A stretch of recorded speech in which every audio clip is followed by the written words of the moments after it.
नमस्कार, मी पंजाब डक. आज आहे 1 फेब्रुवारी 2026 आणि मी माझ्या हरभऱ्याच्या प्लॉटमध्ये कोरडवाहूच्या हरभऱ्याच्या शेतामध्ये आणि या ठिकाणाहून महाराष्ट्रातल्या शेतकऱ्याला अंदाज देणार आहे.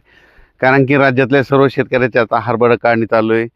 तर राज्यात आता पावसाचं वातावरण आहे का, तर त्याबद्दल मी खास करून एक व्हिडिओ देणार आहे. राज्यामध्ये आता उद्या त्याला 3 तारीख 4 आणि 5च्या दरम्यान उत्तर महाराष्ट्र, विदर्भाकडं आणि उत्तर महाराष्ट्राकडं तुरळक ठिकाणी पावसाची शक्यता आहे. म्हणून हा अंदाज उत्तर महाराष्ट्रातल्या शेतकऱ्यांनी लक्षात घ्यायचा.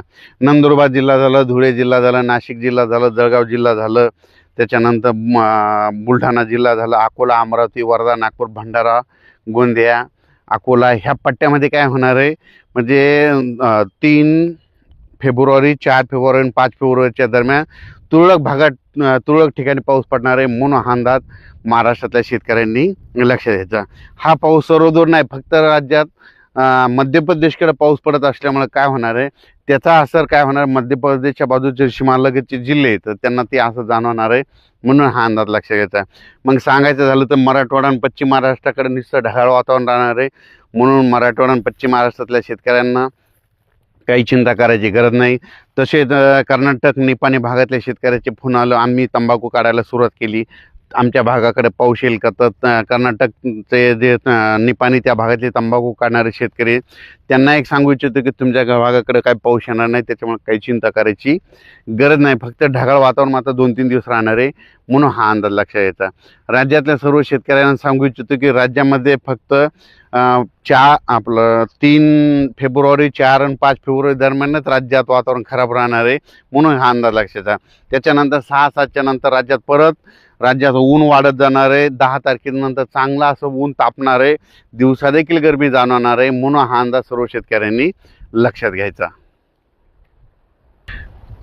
3, 4 आणि 5 फेब्रुवारी दरम्यान मध्य प्रदेशकडं बेतूल तिकडे इंदूर भागामध्ये गारपीट होणार आहे.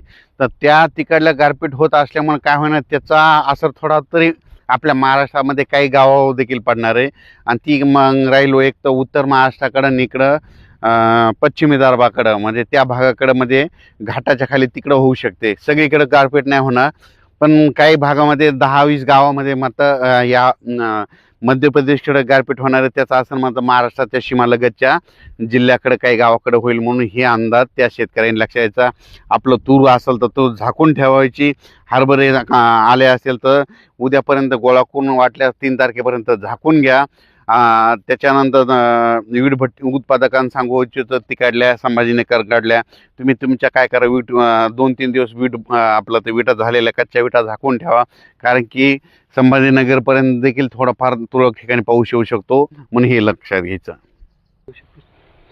डाळिंब शेतकरी, द्राक्ष शेतकरी, वेलवर्गीय यांना सांगू इच्छितो की काय होणार आहे म्हणजे उद्यापासून चांगलं असं 3 तारखेपासून खूप आभाळ येणार आहे.